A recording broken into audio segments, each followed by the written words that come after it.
জনগণ ভোটের জন্য অপেক্ষা করলেও একটি মহল নির্বাচন পিছিয়ে দিতে অপ্রাসঙ্গিক দাবি করছে বিএনপি নেতাদের মন্তব্য। পিআর পদ্ধতিকে নির্বাচনী ইশতেহারে যুক্ত করার পরামর্শ। সরকার পিআর মানছে না বলেই রাজপথে জামাত, গোলাম পরোয়ারের মন্তব্য। একটি দলকে ক্ষমতায় বসাতে কাজ করছে অন্তর্বর্তী সরকার, অভিযোগ ইসলামী আন্দোলনের। নিম্নকক্ষে নয় উচ্চকক্ষে পিআর চায় এনসিপি, কারোর সাথে জোট নয় বললেন নাহিদ। সঠিক সময় নির্বাচন না হলে দেশ মৌলবাদীদের নিয়ন্ত্রণে যাবে, মন্তব্য সিপিবি নেতাদের। পিআর পদ্ধতির ভালো মন্দ দুদিকে আছে ডক্টর বদিউলের মন্তব্য। নির্বাচনকালীন সরকার পক্ষপাতিত্ব করলে সুষ্ঠু নির্বাচন সম্ভব নয়, অভিমত ডক্টর ইফতেখারের। বহুল আলোচিত বুয়েট ছাত্রী সনি হত্যার আসামি টগর লালবাগ থেকে গ্রেফতার, জামিনে মুক্তি পেয়ে ছদ্মবেশে শুরু করে অস্ত্র ব্যবসা, বলছে র্যাব। দেখছিলেন ক্রাউন 7 সংবাদ শিরোনাম, এবারে বিস্তারিত। বিএনপি নেতারা বলেছেন জনগণ ভোটের জন্য অপেক্ষা করছে, আর একটি মহল নির্বাচন পিছিয়ে দিতে নানা অপ্রাসঙ্গিক দাবি তুলে পরিস্থিতি অস্থিতিশীল করতে চাচ্ছে। নেতারা বলেন পিআরের কারণে নেপালে কয়েক বছরের 14 বার ক্ষমতা পরিবর্তন হয়েছে। বাংলাদেশে কোনো দল এই পদ্ধতি চাইলে তাদেরকে নির্বাচনী ইশতেহারে যুক্ত করে ভোটারদের কাছে যাওয়ার আহ্বান জানান বিএনপি নেতারা। মিরাজ হোসেন গাজীর রিপোর্ট। ইতিহাসবিদ, লেখক ও গবেষক বদরুদ্দিন উমরের স্মরণসভা হয় বাংলা একাডেমিতে। রাজনীতিক ও বিশিষ্টজনরা আলোচনা করেন বদরুদ্দিন উমরের জীবন, কর্ম ও তাঁর গবেষণা প্রসঙ্গে। স্মরণসভায় বিএনপি মহাসচিব মির্জা ফখরুল ইসলাম আলমগীর বলেন, বদরুদ্দিন উমর কখনো নীতির প্রশ্নে আপোষ করেননি, তিনি কখনো কম্প্রোমাইজ করেননি। আর যারা নতুন প্রজন্মের, তারা বদরুদ্দিন উমর সাহেবের কাছ থেকে কতটুকু নিতে পারছে বা পেরেছে সেটা আমার ঠিক জানা নেই। একটা কথা এখানে খুব জোরে সরে এসছে বদরুদ্দিন উমর সাহেবের কথাগুলো থেকেই, যে সংগঠন সংগঠন সংগঠন। আমার মনে হয় ব্যক্তিগত ধারণা থেকে বিপ্লব তখনই সফল হয় যখন সংগঠন থাকে। যারা সাধারণ মানুষের অবস্থার পরিবর্তন করতে চান তাদেরকে অবশ্যই সেই সংগঠনকে শক্তিশালী করতে হবে, আরও মজবুত করতে হবে এবং একেবারেই বদরুদ্দিন উমর সাহেবের ভাষায় মানুষের কাছে চলে যেতে হবে, তাহলেই সেটা সম্ভব হবে। এদিকে বিএমএ ভবনে ফার্মাসিউটিক্যাল রিপ্রেজেন্টেটিভ অ্যাসোসিয়েশনের জাতীয় সম্মেলনে বিএনপি স্থায়ী কমিটির সদস্য ডাক্তার AZM জাহিদ হোসেন বলেন, আগে কেউ পিআর পদ্ধতি নিয়ে আলোচনা করেননি। তিনি অভিযোগ করেন, এখন ফ্যাসিস্টদের পুনর্বাসনের সুযোগ করে দিতে পিআর নিয়ে আন্দোলন হচ্ছে। 5ই আগস্টের আগে অথবা এই গত 16-17 বছরে আমরা কেউ প্রপোর্শনাল রিপ্রেজেন্টেশন অর্থাৎ পিআর চাই কখনো শুনেছেন? কখনো শুনেছেন? আপনারা শুনেন নাই, এবং এ ধরনের বক্তব্য কারো ছিল না। আজকে কেউ কেউ বলেন, বলতে দোষ নাই, কারণ গণতন্ত্রের মধ্যে কথা বলবেন, this is the beauty of democracy, এবং মত প্রকাশের যে ভিন্নতা থাকবে, this is the beauty of democracy, এটির মধ্যে কোনো সমস্যা নাই। কিন্তু যখন আপনি বলেন আপনার কথাটি না শুনলে এটা হতে দিব না, এটা করতে দিব না, তখন কিন্তু কর্তৃত্ববাদিতার আওয়াজ পাওয়া যায়, অর্থাৎ স্বৈরাচার যে ভাষায় কথা বলতো ওটি বোঝা যায়। অপরদিকে জাতীয় প্রেস ক্লাবের সামনে এক অনুষ্ঠানে বিএনপির ভাইস চেয়ারম্যান শামসুজ্জামান দুদু বলেন, নির্বাচন কার্যক্রম শুরু হলেই দেশের পরিস্থিতি উন্নতি হবে, সাধারণ মানুষের মধ্যে স্বস্তি ফিরবে বলেও মন্তব্য করেন শামসুজ্জামান দুদু।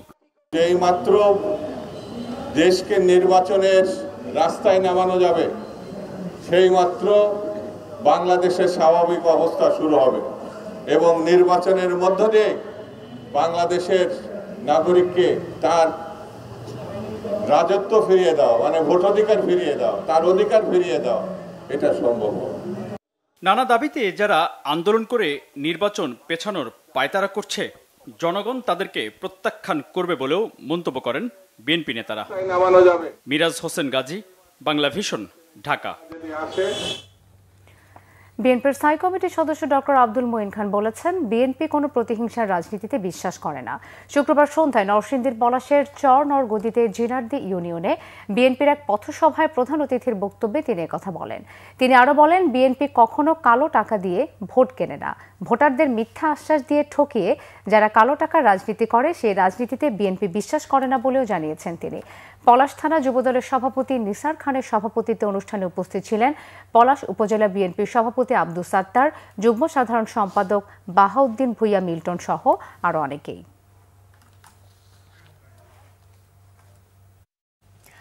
বাংলাদেশ জামায়াতে ইসলামের সেক্রেটারি জেনারেল অধ্যাপক মিয়া গোলাম পারওয়ার বলেছেন, জনসমর্থন ছাড়াই দেশের একটি রাজনৈতিক দল গায়ের জোরে সরকার পরিচালনার দায়িত্ব নিতে ব্যস্ত হয়ে পড়েছে। বিকেলে রংপুরে জামায়াতের আয়োজনে স্থানীয় পাবলিক লাইব্রেরি মাঠে জুলাই জাতীয় সনদের ভিত্তিতে নির্বাচন সহ 5 দফা দাবি কর্মসূচিতে এই কথা বলেন তিনি। সরকার নিরপেক্ষ আচরণ না করায় আন্দোলন করা হচ্ছে উল্লেখ করে মিয়া গোলাম পারওয়ার বলেন, জামায়াতে ইসলামী সংস্কার, জুলাই সনদের আইনি ভিত্তি, গণহত্যার বিচার, লেভেল প্লেইং ফিল্ড নিশ্চিত করা এবং ফ্যাসিবাদের দোসরদের বিচারের মধ্য দিয়ে আগামী ফেব্রুয়ারিতেই নির্বাচন চায় জামায়াত। দিন বদলের পালা এসেছে, গায়ের জোরে কোনো কিছু আর দখল করতে দেয়া হবে না বলেও মন্তব্য করেন তিনি।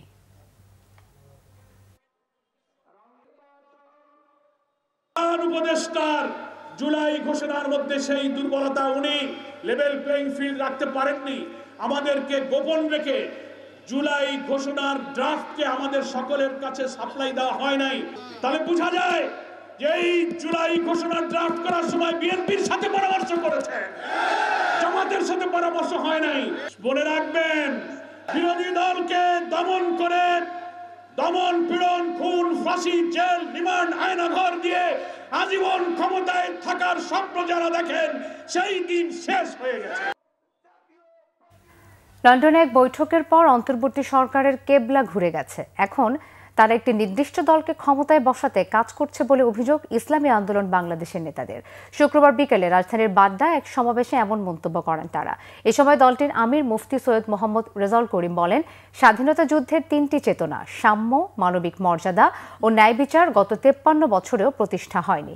বিগত সময়গুলোতে বাংলাদেশে আওয়ামী লীগ, বিএনপি, জাতীয় পার্টি দীর্ঘ সময় রাষ্ট্রীয় ক্ষমতায় থাকলেও তারা জনগণের আকাঙ্ক্ষা পূরণ করতে ব্যর্থ হয়েছে। তবে 24-এর গণ অভ্যুত্থানের মধ্য দিয়ে নতুন করে একটি বাংলাদেশ বিনির্মাণের সুযোগ তৈরি হয়েছে। সমাবেশে বক্তারা আগামী জাতীয় সংসদ নির্বাচন পিআর পদ্ধতিতে করার জোর দাবি জানান। অন্যথায় আন্দোলনের মাধ্যমে দাবি আদায় করে নেওয়া হবে বলেও হুঁশিয়ার করেন তারা। বর্তমান সরকার তারা লন্ডনে এক বৈঠক করার পরে তাদের যেন কেবলা মুবারক ভুলে গিয়েছে। তারা যেন একটি দলের কাছে রাষ্ট্রের চাবি এবং চেয়ার দিয়ে যেতে পারলেই তারা যেন বেঁচে যায়। আওয়ামী লীগ, বিএনপি, জাতীয় পার্টি এরাই তো মূলত উল্লেখযোগ্য দেশ পরিচালনা করেছিল। নতুনভাবে এরা আবার ক্ষমতায় আসলে আমাদেরকে নতুন আবার কি মধু খাওয়াবে, এটা কিন্তু এখন বাংলাদেশের মানুষ বোঝে।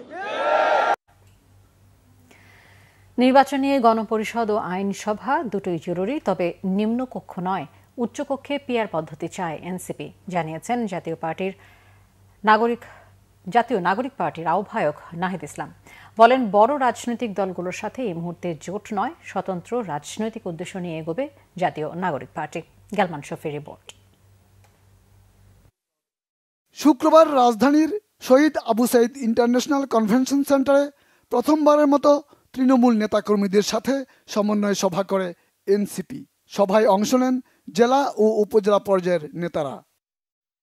সভা শেষে এনসিপির আহ্বায়ক নাহিদ ইসলাম বলেন, স্বতন্ত্র রাজনৈতিক উদ্দেশ্য নিয়ে এগুবে জাতীয় নাগরিক পার্টি। সাম্প্রতিক যে আন্দোলন এবং রাজনৈতিক জোট বা একীভূত হওয়া নিয়ে বিষয়, সেই বিষয়ে আমরা স্পষ্ট করেছি জাতীয় নাগরিক পার্টি তার লক্ষ্য উদ্দেশ্য নিয়েই এগোবে।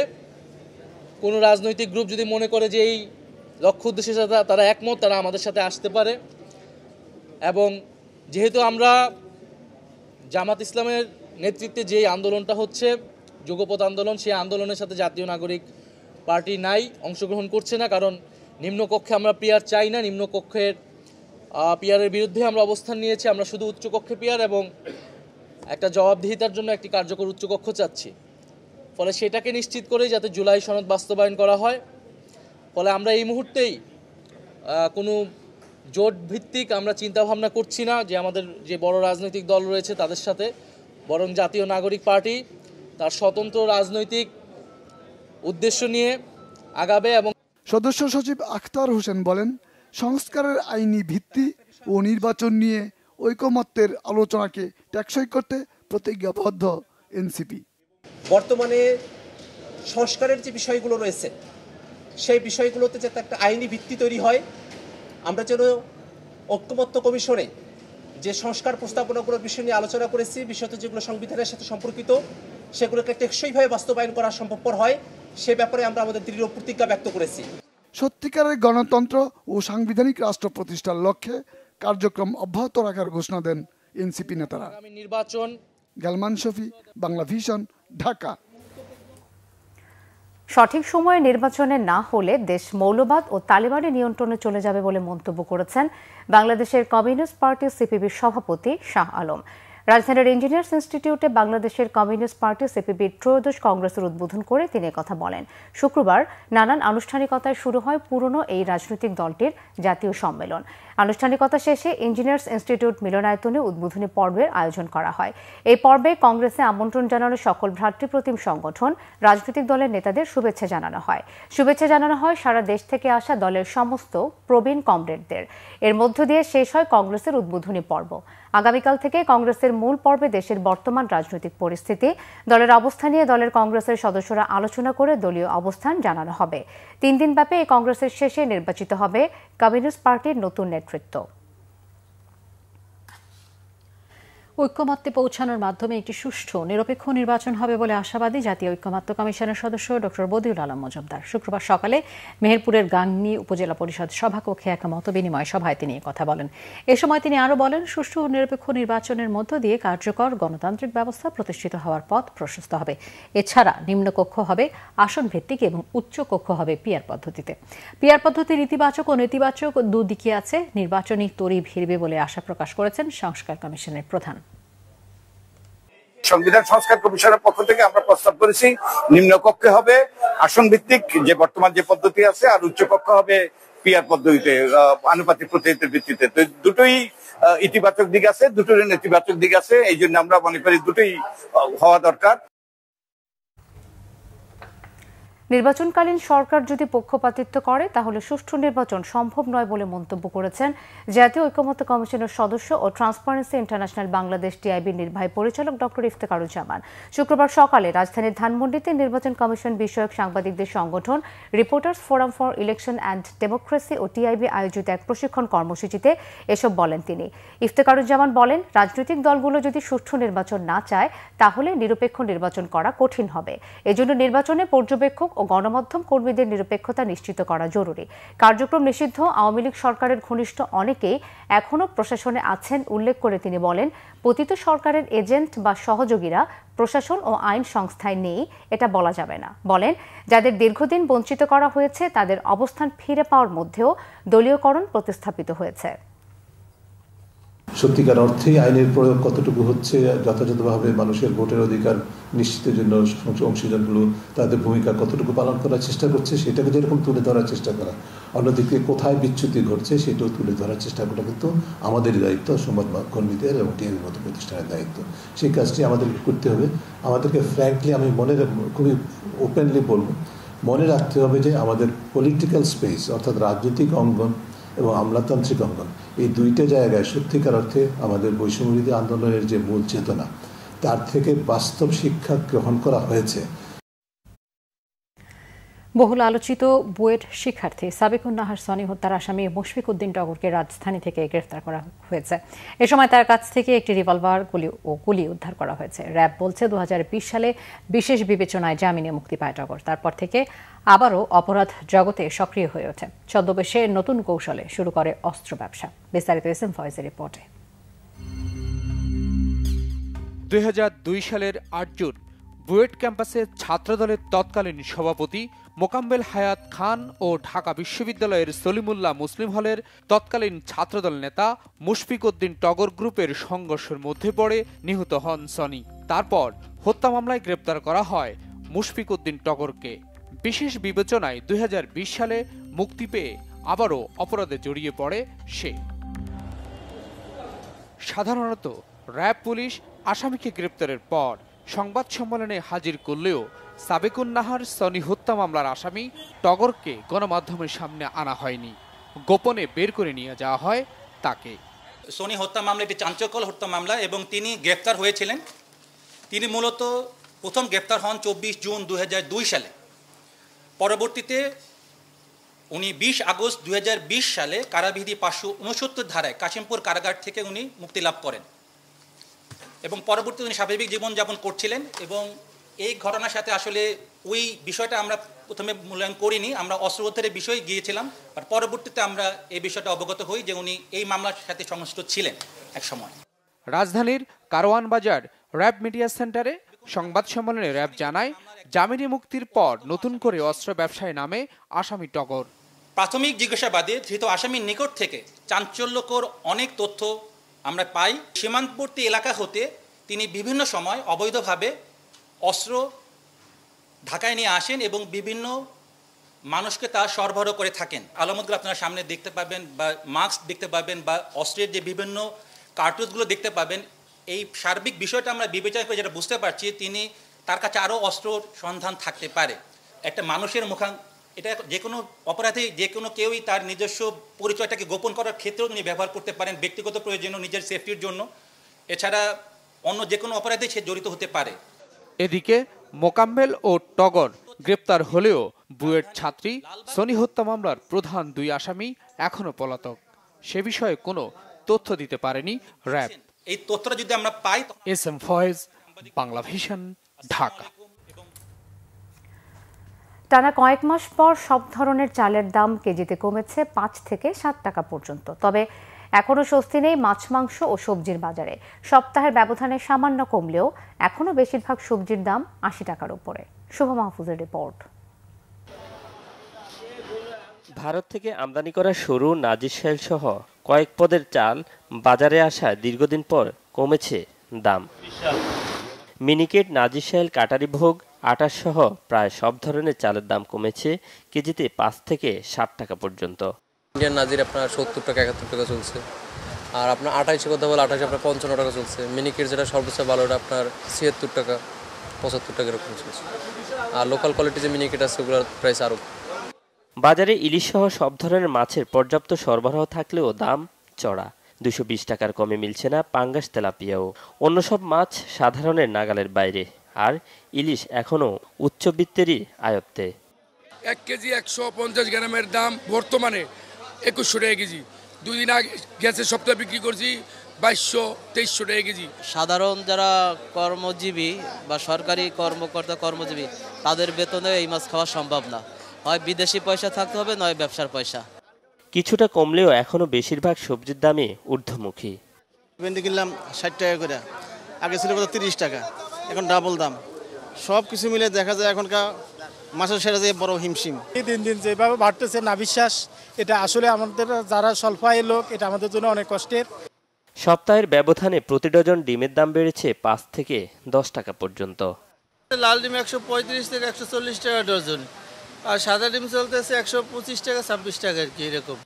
এদিকে আগের দামে ব্রয়লার মুরগি 160 থেকে 170 আর সোনালী মুরগি বিক্রি হচ্ছে 300 টাকা কেজি দরে। শুভ মাহফুজ, বাংলা ভিশন, ঢাকা। দ্রব্যমূল্য বৃদ্ধির কারণ হিসেবে মধ্যে থাকা সিন্ডিকেটকে দায়ী করেছেন কনজিউমার অ্যাসোসিয়েশন অফ বাংলাদেশ ক্যাবের সভাপতি AHM শফিকুজ্জামান। সকালে ডিআরইউতে এক সংবাদ সম্মেলনে তিনি বলেন, প্রান্তিক পর্যায়ের কৃষকদের হাত থেকে আসা শাকসবজি কারওয়ান বাজারে ট্রাক থেকে নামলেই দাম দ্বিগুণ হয়ে যায়। এক্ষেত্রে অনেক অদৃশ্য হাত আছে। এ বিষয়ে সংশ্লিষ্ট প্রতিষ্ঠানগুলোর কাজ করা উচিত বলে মনে করেন তিনি। শফিকুজ্জামান আরও বলেন, কৃষি ঋণের ক্ষেত্রে সরকার ভর্তুকি দিচ্ছে, তবে প্রান্তিক পর্যায়ের কৃষকরা কৃষি ঋণ পাচ্ছেন না। কৃষকের স্বাক্ষর নিয়ে একটা সিন্ডিকেট এই ঋণের সুবিধা ভোগ করছে। এ বিষয়ে ক্যাবের পক্ষ থেকে তদারকি করা হবে বলে জানান তিনি। আগামী 1 বছরের 16টি বিষয়ে কর্মপরিকল্পনার কথা জানান ক্যাবের সভাপতি AHM শফিকুজ্জামান। বলেন, দেশে সব ক্ষেত্রে আইন আছে, কিন্তু সেই আইন মানা হচ্ছে না। বা এগুলোর উৎপাদনে আমাদের পাশের দেশের থেকে আমরা কিন্তু অনেক বেশি কস্টে আমাদের উৎপাদন করতে হয়। আর তারপরে হলো আপনার সবচেয়ে বড় চ্যালেঞ্জ হলো আমাদের বিপণন ব্যবস্থা। 100 টাকার যে সবজিটা আমি কিনছি, কৃষকরা যদি 80 টাকা পেত, আমার আপনার অত কষ্ট হতো না, কারণ আমি ওই টাকাটা কৃষক পেয়েছে। কিন্তু কৃষক তো পাচ্ছে 30 টাকা। মাঝখানে 30 টাকার জিনিসটা আমি ভোক্তা হিসেবে 100 টাকায় কিনছি, অর্থাৎ 70 টাকা। এই 70 টাকা কোথায় গেল? 70 টাকা তো ওই যে পথে পথে যাচ্ছে। তা আমি ওই চ্যালেঞ্জটা হলো যে আমার এই দ্রব্যমূল্য নিয়ন্ত্রণের ক্ষেত্রে আমাদের উৎপাদন কস্ট প্লাস আমাদের এই যে বিপণন ব্যবস্থায় যে ত্রুটিযুক্ত এটাকে আমরা এখনো মডার্ন করতে পারিনি। ইসলামী ধারার দুর্বল 5টি ব্যাংক একীভূত করতে প্রশাসক নিয়োগ দিতে যাচ্ছে কেন্দ্রীয় ব্যাংক। ইউনাইটেড ইসলামী ব্যাংক নামে হতে যাওয়া নতুন মডেলের এই ব্যাংক দেশের শক্তিশালী ব্যাংকে পরিণত হবে আশা করছেন ফার্স্ট সিকিউরিটি ইসলামী ব্যাংকের চেয়ারম্যান আব্দুল মান্নান। দুর্বল ব্যাংক একীভূত করার প্রক্রিয়া বেশ ইতিবাচক বললেও জনগণের টাকায় মূলধন সহায়তা দিয়ে নিঃস্বপ্রায় ব্যাংকে আদৌ বাঁচানো সম্ভব কিনা তা নিয়ে সন্দিহান অভিজ্ঞ ব্যাংকাররা। জিয়াউল হক সবুজের রিপোর্ট। নতুন পর্ষদ দায়িত্ব নেয়ার 1 বছরেও ঘুরে দাঁড়াতে পারেনি এক্সিম ও SIBL সহ দুর্বল 5টি ইসলামী ব্যাংক। ধারাবাহিকভাবে আমানত কমার পাশাপাশি বাড়ছে সুদসহ ঋণের স্থিতিও। 5টি ব্যাংকের খেলাপি ঋণ দাঁড়িয়েছে 1.5 লাখ কোটি টাকায়, যা মোট ঋণের 77%। এস আলম ও নাসা গ্রুপের নামে লুটেপুটে খাওয়া দুর্বল 5 ব্যাংককে একীভূত করার সিদ্ধান্ত চূড়ান্ত করেছে কেন্দ্রীয় ব্যাংক। 5টা ব্যাংকে যাতে মার্জার আওতায় আছি, সেটার এই মার্জার প্রসেস কিন্তু কমপ্লিট হতে ন্যূনতম 2 বছর লাগবে। এই যে টেক অফ করার সময় বাংলাদেশ ব্যাংক থেকে একটা অ্যাডমিনিস্ট্রেটিভ টিম প্রতিটা ব্যাংকেই থাকবে। Exim bank, Union, SIBL, First Security ও গ্লোবাল ব্যাংকের সমন্বয়ে গড়ে তোলা হবে নতুন ধারার ইউনাইটেড ইসলামী ব্যাংক। নতুন মডেলের এই ব্যাংক শক্তিশালী ব্যাংকে পরিণত হওয়ার আশা অভিজ্ঞ ব্যাংকারদের। আমাদের মার্জার হয়ে যায় তাহলে তো এটা রাষ্ট্রীয় ব্যাংক হবে, সরকারি ব্যাংক হবে এবং সেখানে সরকার আমাদেরকে সাফিসিয়েন্ট ব্যাকআপ দেবে এবং এটা অত্যন্ত শক্তিশালী ব্যাংক হবে। আমাদের যে চিন্তাটা হচ্ছে 5টা ব্যাংক নিয়ে মার্জার করার, এতে করে 760টা ব্রাঞ্চ আছে, আপনার 600-র মতো সাব ব্রাঞ্চ আছে, তাহলে কত এক্সপোজারটা কত হচ্ছে। এটা বাংলাদেশের বৃহত্তম ব্যাংক হবে এবং সরকার যে পরিমাণ ইকুইটি দেবে বলে আমরা আশা করছি সেটা হবে বাংলাদেশের সর্বকালের সবচেয়ে বড় ধরনের ইকুইটি নিয়ে সবচেয়ে শক্তিশালী একটা ব্যাংক তৈরি হবে। দুর্বল ব্যাংককে টেনে তোলার চেষ্টা ইতিবাচক হিসেবে দেখছেন অন্য ব্যাংকাররাও। তবে আমানতকারীরা কতদিনের মধ্যে তাদের জমানো টাকা ফেরত পাবেন সুনির্দিষ্ট সেই কর্মপরিকল্পনা নিশ্চিতের তাগিদ দেন তারা। ডিসিশন নিতে হবে আমার ডিপোজিটাররা যে টাকাটা উইথড্র করতে চাচ্ছে সেই টাকাটা আমি কত দিনে দিতে পারবো। এটা কিন্তু very vital question, very crucial question. সরকারের একটা বলা হচ্ছে যে 30,000 থেকে 35,000 কোটি টাকা এখানে ইনজেক্ট করা হবে। ইনজেকশনে এটা কিন্তু আমার, তোমার বা যে কোনো সাধারণ পাবলিকের টাকা, এটা কিন্তু আমাদের ট্যাক্স পেড মানি। আমি কি ইনজেকশন করে ক্যাপিটাল ইনজেকশন করলেই ব্যাংকগুলি বেঁচে যাবে? এটা কোশ্চেন মার্ক থেকে যাচ্ছে। কিন্তু নতুন প্রচেষ্টা সফল করতে একীভূত করা ব্যাংকের মডেল টেকসই করে গড়ে তোলার তাগিদ দিয়েছেন বিশেষজ্ঞরা। জিয়াউল হক সবুজ, বাংলা ভিশন, ঢাকা। বাংলাদেশ ব্যাংকের governor doctor Ahsan H Mansur বলেছেন, দুর্বল ব্যাংকের মধ্যে 5টি একীভূত করা হচ্ছে, বাকি 5টিও সাপোর্ট দিয়ে কার্যকরী করার কাজ চলছে। কক্সবাজারে 2 দিনব্যাপী chief anti money laundering compliance officers conference 2025-এর উদ্বোধনী অনুষ্ঠানে একথা বলেন তিনি। সকালে শহরের কলাতলী অভিজাত হোটেলের সম্মেলন কক্ষে অনুষ্ঠানের প্রধান অতিথি ও উদ্বোধক ছিলেন বাংলাদেশ ব্যাংকের governor doctor Ahsan H Mansur. BFIU এর নির্বাহী পরিচালক মফিজুর রহমান খান চৌধুরীর সভাপতিত্বে অনুষ্ঠানে বক্তব্য রাখেন IDR এর সদস্য অ্যাডমিন ফজলুল হক, বাংলাদেশ ইন্স্যুরেন্স অ্যাসোসিয়েশনের সভাপতি সায়েদ আহমেদ, ইন্স্যুরেন্স ফোরামের সভাপতি BM ইউসুফ আলী। স্বাগত বক্তব্য রাখেন KML কো অ্যাসোসিয়েশনের চেয়ারম্যান প্রবীর চন্দ্র দাস। আগামী ফেব্রুয়ারিতে জাতীয় নির্বাচন নিয়ে শঙ্কা দেখছে এবি পার্টির সভাপতি মুজিবুর রহমান মঞ্জু। বলেন, জুলাই সনদ বাস্তবায়নে সবাই যখন ঐক্যবদ্ধ, সে সময় রাজপথে জামায়াতের কর্মসূচি নতুন শঙ্কার জন্ম দিচ্ছে। শুক্রবার জাতীয় প্রেস ক্লাবে এবি শ্রমিক পার্টির প্রতিনিধি সম্মেলনে এসব কথা বলেন মুজিবুর রহমান মঞ্জু। তিনি মনে করেন বিএনপি ও জামায়াতের জোটবদ্ধ হয়ে নির্বাচন করা উচিত। গণঅভ্যুত্থান পরবর্তী বিএনপি ও জামায়াতের বিরোধকে দুঃখজনক উল্লেখ করে এবি পার্টির সভাপতি মঞ্জু জানান, 7 বছর আগে দলীয় স্বার্থে 2 দল একই প্রতীক নিয়ে নির্বাচন করেছেন। বলেন, জাতির বৃহত্তর স্বার্থে উভয় দল একজোট হয়ে ভোটে অংশ নিলে নির্বাচন নিয়ে কোনো অনিশ্চয়তা থাকবে না। মঞ্জু আরও বলেন, নতুন বাংলাদেশে রাজনৈতিক দলগুলোর মধ্যে বিতর্ক জনকল্যাণের কাজগুলোকে বাধাগ্রস্ত করছে। আপনারা এখন বিরাট বিরাট মিটিং করে আপনারা মনে করছেন আপনারা অনেক শক্তিশালী। আমি বলি কি আপনারা দুই দল বিএনপি আর জামাত মিলে আপনারা আবার এক মার্কা ইলেকশন করেন, একসাথে ইলেকশন করেন, কোনো অসুবিধা নেই, তাও দেশটাকে একটু শান্তিতে রাখেন।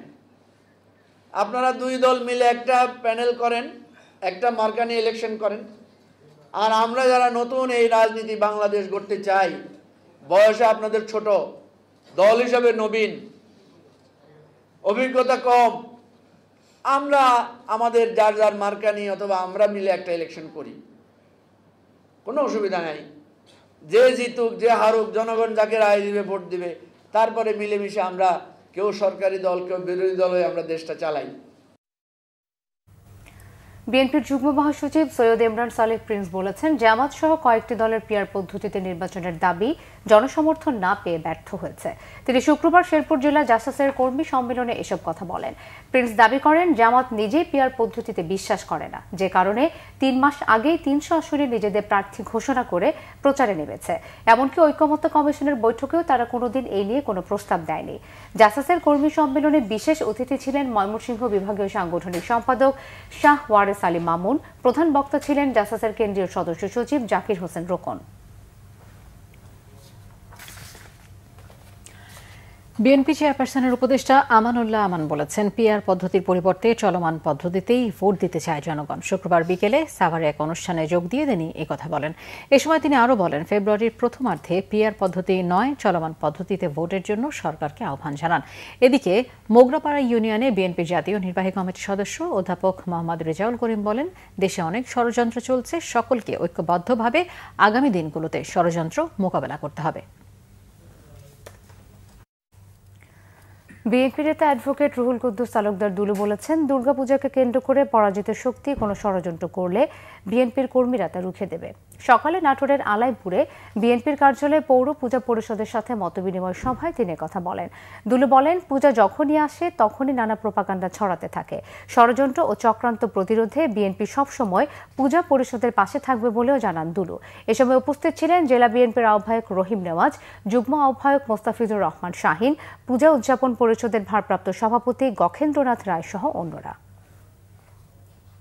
দুর্গা পুজোকে কেন্দ্র করে পরাজিত শক্তি যদি কোন ষড়যন্ত্র করে, আমরা বিএনপির নেতা কর্মীরা সেটা রুখে দেব। দুর্গা পূজা বলেন আর সরস্বতী পূজা বলেন, এই পূজা যখনই আসে ষড়যন্ত্র এবং চক্রান্ত রুখতে আমরা বিএনপির নেতা কর্মীরা, আমাদের নেতা তারেক রহমান সাহেব বলেছেন, আপনাদের পাশে থাকার জন্য নির্দেশ।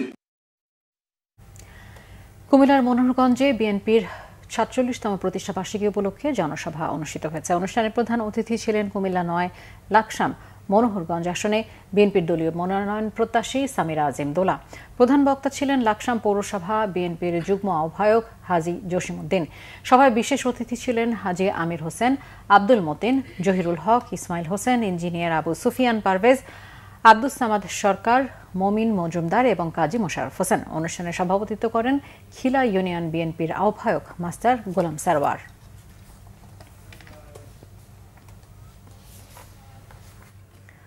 চট্টগ্রাম বিশ্ববিদ্যালয় কেন্দ্রীয় ছাত্র সংসদ, চাকসু এবং হল সংসদ নির্বাচনে ৯৩১ জন প্রার্থী মনোনয়নপত্র জমা দিয়েছেন। তবে মনোনয়ন ফর্ম সংগ্রহ করলেও তা জমা দেননি ২৩৩ জন প্রার্থী, জানিয়েছেন নির্বাচন কমিশনের সদস্য সচিব অধ্যাপক ডক্টর AKM আরিফুল হক সিদ্দিকী।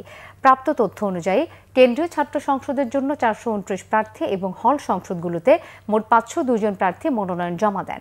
এর মধ্যে ছাত্র হল থেকে ৩৫৬ জন এবং ছাত্রী হল থেকে ১৪৬ জন।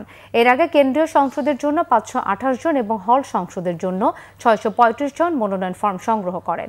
চাকসু নির্বাচনের মনোনয়নপত্র যাচাই বাছাই ২১ সেপ্টেম্বর এবং প্রার্থীদের প্রাথমিক তালিকা প্রকাশ হবে ২২ সেপ্টেম্বর। ভোট হবে আগামী ১২ অক্টোবর। রাজধানীর যাত্রাবাড়ি আইডিয়াল স্কুল অ্যান্ড কলেজকে দুর্নীতিমুক্ত করা এবং বেতন নিয়মিতকরণের দাবিতে সংবাদ সম্মেলন করেছেন স্কুলটির শিক্ষকরা। একই সাথে শিক্ষকদের বিরুদ্ধে অপপ্রচার এবং চাকরিচ্যুত ৮ শিক্ষককে পুনর্বহালেরও দাবি জানানো হয়। শুক্রবার সকালে ঢাকা রিপোর্টার্স ইউনিটিতে সংবাদ সম্মেলনে শিক্ষকদের পক্ষে এসব দাবি তুলে ধরেন সদ্য চাকরিচ্যুত সহকারী শিক্ষক সৈয়দা আরিফুন নাহার। জানান ২০২১ থেকে ২৫ সাল পর্যন্ত যাত্রাবাড়ি আইডিয়াল স্কুল অ্যান্ড কলেজের আয় প্রায় ২৫ কোটি টাকা। শিক্ষক কর্মচারীদের ৪৬ মাসের বেতন বাবদ ব্যয় ১১ কোটি ৯৬ লাখ টাকা। সে হিসেবে 13,40,00,000 টাকা প্রতিষ্ঠানের ফান্ডে জমা থাকলেও 14 মাসের বেতন বকেয়া। সংবাদ সম্মেলনে জানানো হয়, শিক্ষকদের বেতন থেকে কেটে নেয়া প্রভিডেন্ট ফান্ডে টাকা জমা হচ্ছে না, গ্র্যাচুইটি ফান্ড শূন্য, পরীক্ষার খাতা দেখা, ডিউটি এরিয়া কোনো বিলই দিচ্ছে না। এসবের জন্য ভারপ্রাপ্ত অধ্যক্ষ মরিয়ম বেগমের অনিয়ম দুর্নীতিকে দায়ী করছেন শিক্ষকরা। তাওহীদ ভিত্তিক রাষ্ট্র গঠনে নারীদের ভূমিকা এই প্রতিপাদ্যকে সামনে রেখে রাজধানীতে হিজবুত তাওহীদের ঢাকা বিভাগীয় নারী সম্মেলন অনুষ্ঠিত হয়েছে। রাজধানীর ইনস্টিটিউশন অব ডিপ্লোমা ইঞ্জিনিয়ার্স অডিটোরিয়ামে এই সম্মেলন অনুষ্ঠিত হয়। ঢাকা বিভাগীয় হিজবুত তাওহীদের নারী নেত্রী তাসলিমা ইসলামের সভাপতিত্বে সম্মেলনে প্রধান অতিথি ছিলেন সংগঠনের প্রধান ইমাম হোসাইন মোহাম্মদ সেলিম। এ সময় বক্তারা বলেন, মানুষের ত্রুটিযুক্ত ব্যবস্থার অনুসরণ এবং ধর্মের ভুল ব্যাখ্যার কারণে বিশ্বজুড়ে নারীরা অধিকার, সম্মান ও নিরাপত্তা সংকটে ভুগছে। সংকট থেকে উত্তরণের জন্য তাওহীদ ভিত্তিক রাষ্ট্র ব্যবস্থা প্রতিষ্ঠার সংগ্রামে নারীদের সক্রিয় অংশগ্রহণের আহ্বান জানানো হয়।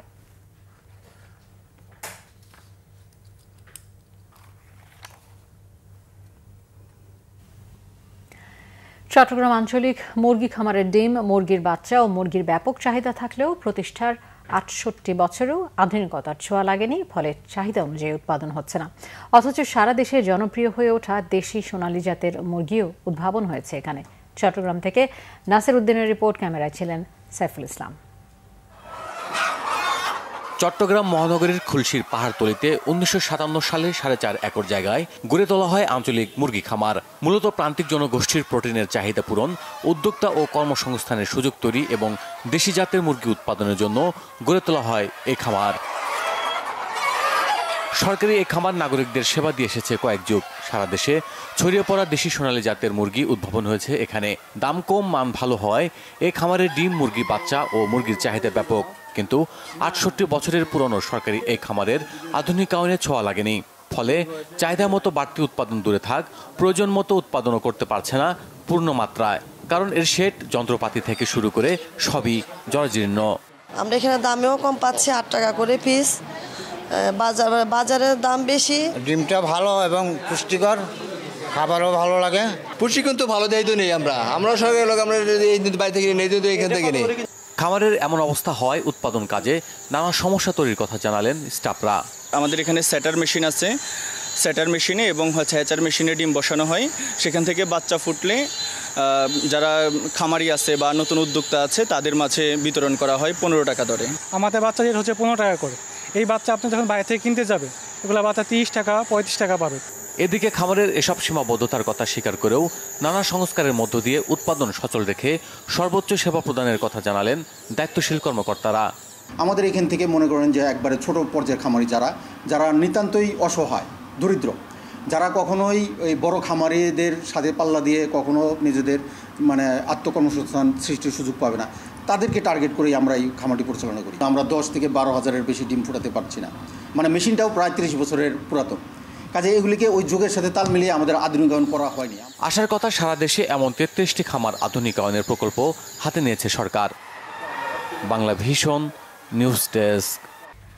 শেষ করছি সংবাদ। তার আগে ক্রাউন সিমেন্ট শিরোনামগুলো জানিয়ে দেব আরও একবার। জনগণ ভোটের জন্য অপেক্ষা করলেও একটি মহল নির্বাচন পিছিয়ে দিতে অপ্রাসঙ্গিক দাবি করছে। বিএনপি নেতাদের মন্তব্য, পিআর পদ্ধতিকে নির্বাচনী ইশতেহারে যুক্ত করার পরামর্শ। সরকার পিআর মানছে না বলেই রাজপথে জামায়াত। গোলাম পরোয়ারের মন্তব্য, একটি দলকে ক্ষমতায় বসাতে কাজ করছে অন্তর্বর্তী সরকার, অভিযোগ ইসলামী আন্দোলনের। নিম্ন কক্ষে নয়, উচ্চ কক্ষে পিআর চায় এনসিপি, কারোর সাথে জোট নয় বললেন নাহিদ। সঠিক সময়ে নির্বাচন না হলে দেশ মৌলবাদীদের নিয়ন্ত্রণে যাবে, মন্তব্য সিপিবি নেতাদের। পিআর পদ্ধতির ভালো মন্দ দুদিকই আছে, ডক্টর বদিউল আলমের মন্তব্য। নির্বাচনকালীন সরকার পক্ষপাতিত্ব করলে সুষ্ঠু নির্বাচন সম্ভব নয়, অভিমত ডক্টর ইফতেখারের। বহুল আলোচিত বুয়েট ছাত্রী সনি হত্যার আসামি টগর লালবাগ থেকে গ্রেফতার, জামিনে মুক্তি পেয়ে ছদ্মবেশে শুরু করে অস্ত্র ব্যবসা, বলছে র্যাব।